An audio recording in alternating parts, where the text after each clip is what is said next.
வணக்கம். இந்த சேனல் நேர்மையான விஷயங்களை அப்படியே எடுத்து சொல்வதற்காக ஏற்படுத்தப்பட்டது.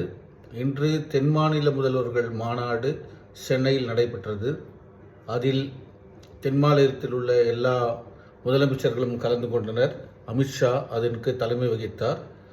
இந்த மாநாட்டில் விஜய் நம்முடைய இந்த தொகுதி மறுவரை குறித்த ஒரு விஷயத்தில் கொஞ்சம் மாறியதாக தெரிகிறது. அதாவது போன வாரம் சட்டசபையில் அவரே முன்மொழிந்தார், இந்த மாதிரி 543 என்பது நம்முடைய பாராளுமன்ற தொகுதிகளின் எண்ணிக்கை, அதை மாறவே கூடாது, அதில் எந்த மாற்றம் செய்யக்கூடாது என்று அதை முன்மொழிந்து அதற்கான ஆதரவை எல்லா எம்எல்ஏக்களிடமிருந்தும் பல கட்சிகளிடமிருந்தும் பெற்றுக்கொண்டார்.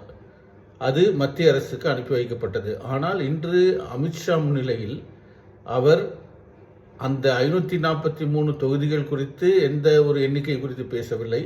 ஆனால் அந்த மறுவரை என்பது ஒரு நியாயமானதாக இருக்க வேண்டும் என்று மட்டும் அவர் ஒரு குரல் எழுப்பினார்.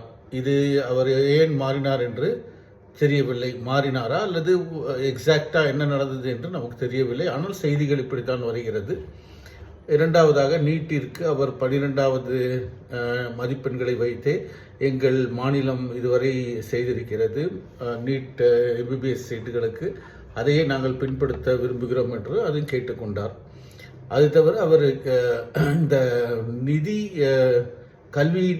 கல்விக்காக நிதி ஒதுக்குவதை மத்திய அரசு நிறுத்தி வைத்ததை ஒரு ஸ்ட்ராங்காக ஸ்ட்ராங்காக கேட்கவில்லை போல தெரிகிறது.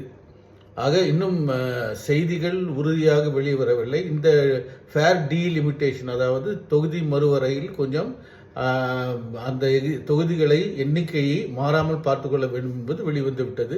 பாக்கி உள்ள விஷயங்களில் இன்னும் சரியான தகவல்கள் வெளிவரவில்லை. எதுவாக இருந்தாலும் அவர் டி.கே. சிவகுமாருடன், கர்நாடக முதலமைச்சருடன் காவிரி நதிநீர் பங்கீடு குறித்து பேசியிருக்கிறார்.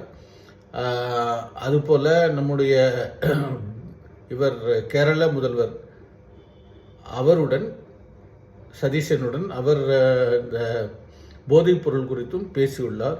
இதெல்லாம் நாளைக்கு தெளிவாக பத்திரிகைகளில் என்ன பேசினார் என்று வெளிவரும்.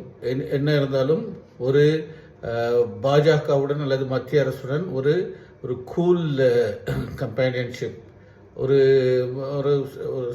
ஒரு சாஃப்ட் அப்ரோச் இருப்பதாக தெரிகிறது.